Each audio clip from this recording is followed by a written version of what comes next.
¿Qué tal? Buenas tardes, ¿cómo están ustedes? Un gusto poder conversar y exponer nuestra posición a toda la población ahí de la Patagonia, de Neuquén especialmente. Muchas gracias, Claudio, el gusto también es nuestro. Bueno, a priori te pido una mirada respecto de lo último, que es básicamente este incremento por encima del 13%, si mal no recuerdo, que, bueno, parece ser que no tiene vuelta atrás, y además esa situación adicional de, bueno, una eventual modificación del cuadro de situación actual respecto a cómo funcionarían las prepagas en el futuro, ¿no? Sí, el último aumento autorizado para las prepagas es del 13,4%, eso lleva anualizado un aumento de más del 114% aproximadamente, que estaría alrededor de 14 puntos por encima de la inflación anualizada, de la inflación general, ¿no? Estamos terminando el año con una inflación récord terrible de 100% anual, el número de todo el año, y prepagas terminarían con el 114. Ujú. Tenemos que pensar, nosotros nos oponemos a este último aumento, la verdad que no entendemos por qué el gobierno nacional sigue autorizando aumentos a las prepagas, cuando las prepagas es un negocio que con sus ingresos actuales rinde muy bien, ellos siempre lloran diciendo desde hace años, desde prácticamente desde el 2000 que nosotros seguimos este tema, desde antes, y ellos siempre lloran, siempre dicen que les falta, siempre dicen que no les alcanza, que es un negocio en extinción, pero en todos estos años, aún dictándose leyes protectivas para los pacientes, para los usuarios, y el marco regulatorio en el 2011, siempre ellos ganaron mucha plata, más que un negocio en extinción, es un negocio en expansión. Nosotros vemos que crecen las prepagas, crece la concentración, las prepagas más grandes se compran a las más chicas, y además se expanden en otras áreas económicas, como puede ser, primero compraron las empresas aseguradoras de seguro de responsabilidad civil de los médicos, después se ampliaron a seguros en general, después dieron un paso hacia medios digitales y gráficos, hacia medios radiales, y aún un canal de alcance nacional, gran parte está controlada por una prepaga.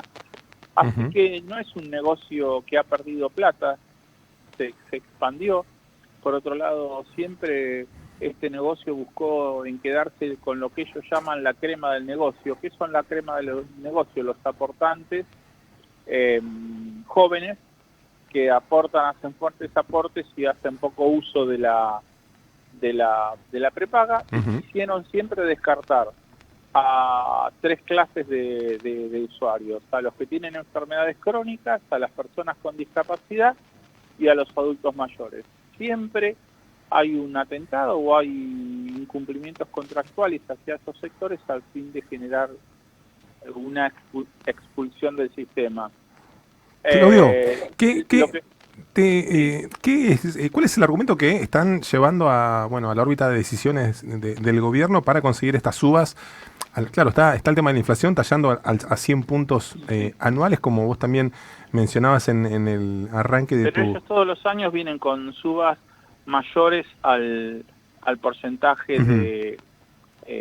al porcentaje establecido, y hay un índice de costos de salud que les da un porcentaje más alto en estos últimos meses, pero ese no es justificativo. La verdad que Ujú. nosotros no hemos podido tener acceso a los expedientes. Los expedientes tendrían que ser individuales por cada prepaga, y cada prepaga solicitar el aumento conforme a sus costos. Eso es lo que dice la ley. Y acá se dicta un aumento general, siempre se dictaron aumentos Un poco generales. lo que ocurre con todos los precios del país, ¿no? Esto de no sabemos cuánto sale la cadena de confección de indumentaria, de la incidencia de la materia prima en los productos de supermercados, y qué es agregado de precio en las tercerizaciones, ¿no? Es como que está ese limbo también un Totalmente. poco, ¿no? Ese es un secreto guardado bajo 7 llaves, como decimos nosotros. O sea, nadie quiere abrir sus costos, pero acá la ley dice que para pedir los aumentos tienen que abrir sus números.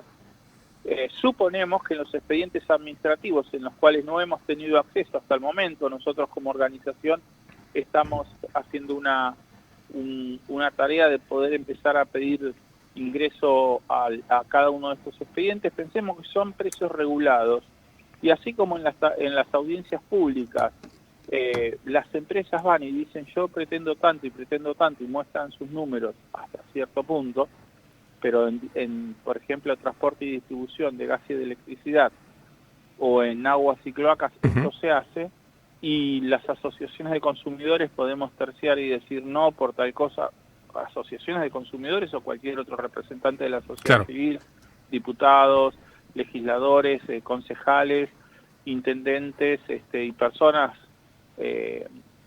particulares por derecho propio pueden representar, decir, tenemos pymes, cooperativas, un montón de sectores que participan, y el Estado dice, bueno, ustedes pidieron tanto, ellos dicen que no corresponde nada, le damos tanto. O sea, pero hay un análisis. Nosotros ese análisis en prepagas no se conoce, y se conoce solamente la cifra de autorización. Estamos hablando con Claudio Boada, presidente de la Unión de Usuarios y Consumidores.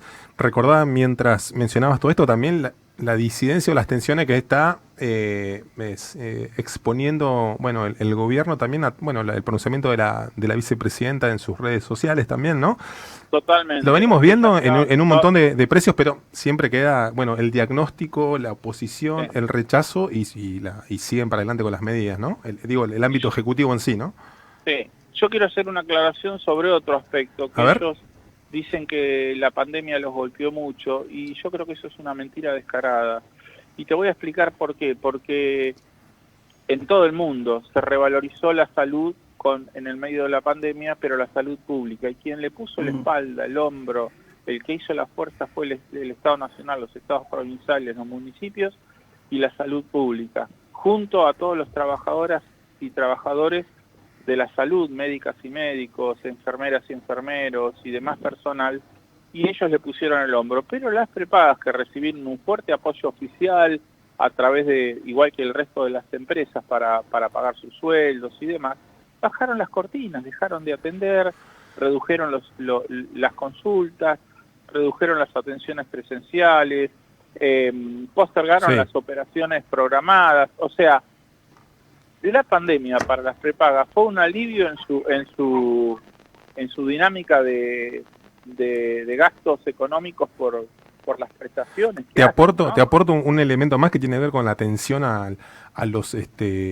usuario, digamos, ¿no? Al que tiene esto de la entelequia o el limbo otra vez de acceder a que te atiendan un teléfono en medio de la pandemia. No te ayudaba ni mandrake, esto de, bueno, bajate la app, no te funcionaba la app y estabas al horno, ¿no? Esto de en medio de la pandemia, en medio de los hospitales saturados, y bueno, habiendo pagado los que tenemos esa posibilidad, un servicio prepago, bueno, en muchos casos, también esa suerte de negligencia de ratos en los que, bueno, viste, no te atendía nada, el contestador que siempre, muy parecido a lo del cable también, ¿no? Seguro. Yo siempre digo que la salud se ha convertido, la salud se ha convertido en un negocio redondo. Bueno, exactamente, ¿no? Eso que vos decís es claramente nuestra concepción, es que la salud es un derecho y como tal tiene que ser tratado, y la Corte Suprema y los distintos jueces del país y la legislación argentina lo sostiene por ese lugar. No todo es apto para hacer negocio, hay cuestiones mucho más sensibles. Nosotros consideramos la alimentación, el agua, la salud, la energía, son derechos humanos básicos, y no se puede mercantilizar tan fácilmente. No se lo puede decir el que tiene plata que tenga el servicio, y el que no tiene plata no lo tiene. Claro. Como pasa en otros países. Creo que la salud pública en la Argentina tiene una fortaleza y una dinámica y una historia que no da para... Bueno, nosotros tenemos, si pensamos un poquito, hay un montón de películas americanas que plantean la crisis de una persona que se encuentra frente a una enfermedad y no tiene un sistema social de cobertura o un seguro social. El clásico de la lucha contra un gigante corporativo de Hollywood, ¿no? Esa cosa ciclópea ¿no? Bueno, acá hay gente, casi de heroica, ¿no? De conseguir una cobertura. Hay gente que necesita un medicamento que no lo cubre su obra social y que no lo puede pagar. Y si no lo puede pagar, esa persona se muere. Acá, en nuestro país. Es así. Claudio, te pido brevemente si nos podés contar respecto de ese otro tema que tiene que ver con el cambio de modalidad en la cobertura. Claro, acá ¿cómo es eso? Lo que se pretende, aparte de estos aumentos exagerados, porque no es un sistema o el otro, aparte de estos aumentos exagerados y de poner un piso un piso de cuotas muy alto, aparte dicen si te enfermas tenés que pagar aparte. O sea, uno tiene una prepaga para cubrirse y llega el momento y te cobran el plus, claro. Y tenés que pagar una diferencia, sí, porque X por esto, por el otro. Una práctica que es habitual en las prepagas y está condenada por la ley, que es, por ejemplo, llegar a una operación y te dicen al pie de la camilla, esto tiene un adicional de tanto, y la gente lo firma. Nosotros tenemos judicializados casos de esos, en el cual la gente firma y consiente el pago porque tiene la desesperación frente a su enfermedad que no lo operen, porque los usuarios del sistema somos usuarios cautivos, claro, porque no podemos pasarnos todos los meses de prepaga a prepaga, perdemos nuestro tratamiento, perdemos nuestros médicos, perdemos nuestras historias clínicas. Y el tiempo que te lleva, además, ¿no? Y el tiempo que te lleva. Así que estamos, pero totalmente en contra de esto, de romper la solidaridad. El nuestro es un sistema solidario en el cual todos aportamos para la salud de todos, y si a una persona le toca una enfermedad de esas de alto impacto económico y baja incidencia, se dice, por ejemplo, una enfermedad que le toca a una persona en 1 millón o una persona en 100.000, hay distintos tipos de enfermedades de esas, alcanzan cobertura porque todos aportamos y un pedacito de cada uno de lo que aportamos todos nosotros va a esa cobertura.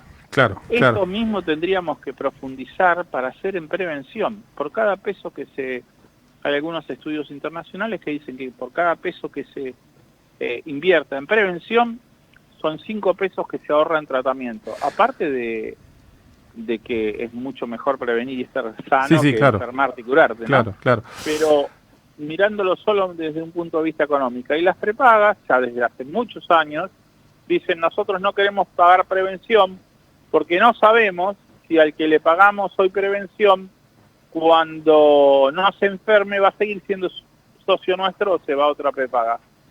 Claro. Hay que encontrar dispositivos para que las prepagas inviertan en prevención. Ni hablar que sí, y bueno, sin duda es que el Estado, cualquiera sea el signo político, tiene ese rol central de hacerlo y por supuesto abrir los números para que, bueno, porque en definitiva no sabés a colación de qué vienen estos incrementos y estos cambios de modalidades. Sería muy importante acceder a esos datos. Claudio, como siempre te agradecemos la posibilidad de hablar con vos. Nos queda pendiente, seguramente te vamos a volver a llamar en breve para, bueno, profundizar por el otro tema del que hemos hablado también con vos, que tiene que ver con los incrementos tarifarios. Se nos está acabando el tiempo, estamos un poquito pasado de la tanda, pero queda hecha la propuesta para la próxima vez. Te agradecemos muchísimo. Dale, un gusto siempre conversar con ustedes y nos vemos prontito. Muchas gracias.